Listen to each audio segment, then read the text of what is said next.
Chris, Ohio, you're on the Wilkow Majority. Hello. Yes, I'm just a little confused today. I listen to you a lot. You seem, I agree with you a lot of times.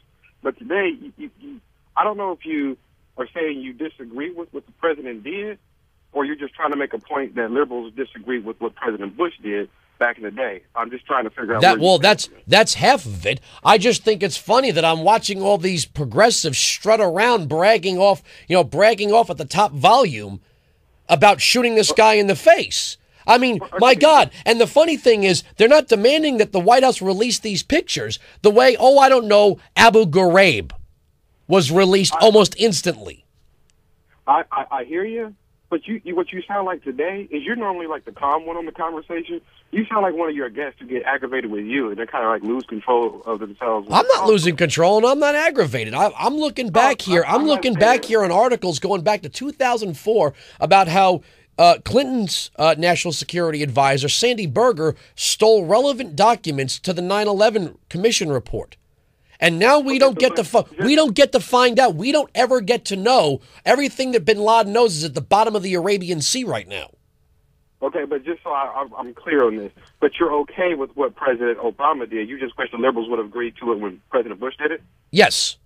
And I wonder how we're not seeing the hypocrisy for what it is. You've got all these liberals running around. Oh, look, see the president. He did it. He's a tough guy. He's a military leader. He takes national security seriously.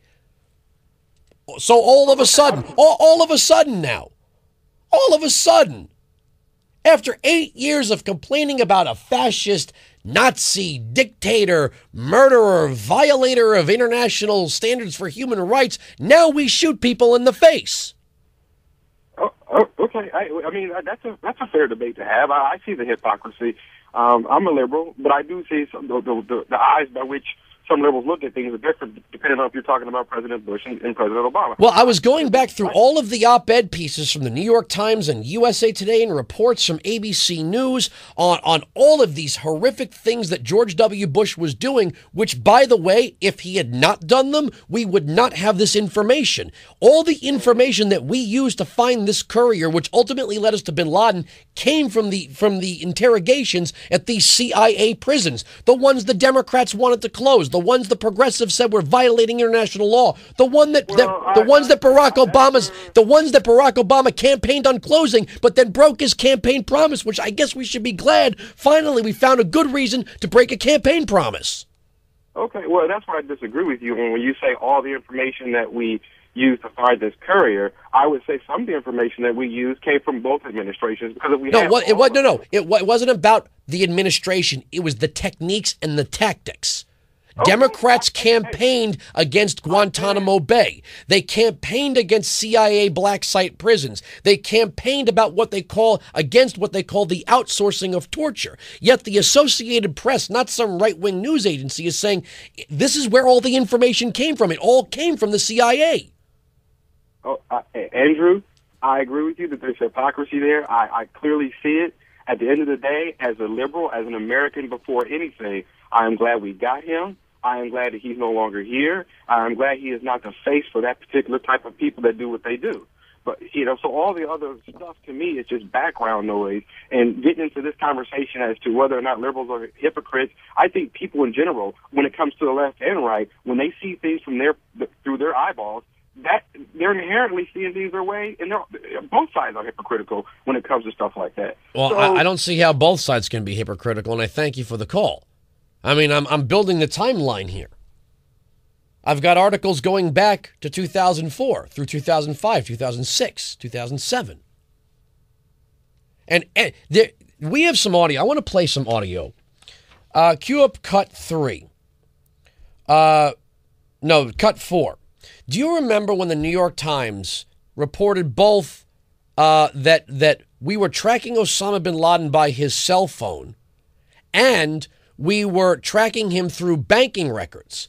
And the New York Times published exactly how we were tracking Osama bin Laden through his cell phone and his banking records. He changed banks and he changed cell phones and sent the cell phone that we were tracking off in an opposite direction with a bodyguard. I want you to listen to how frustrated the President of the United States was giving a press conference and dealing with the fact that the New York Times decided that the information it was going to report wasn't sensitive enough, and we lost the trail on bin Laden. Play cut 4. Congress was briefed, and what we did was fully authorized under the law. And the disclosure of this program is disgraceful. We're at war with a bunch of people who want to hurt the United States of America. And for people to leak that program and for a newspaper to publish it does great harm to the United States of America. What we were doing was the right thing.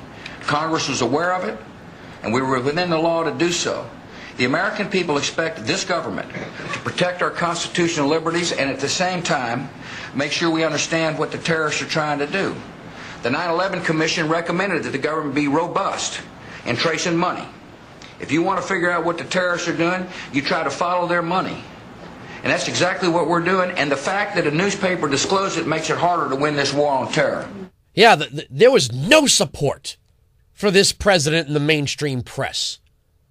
There were people inside the State Department and in the House and the Senate that were doing everything in their power to undermine this president. They didn't give a damn about national security then. They didn't give a damn about your life.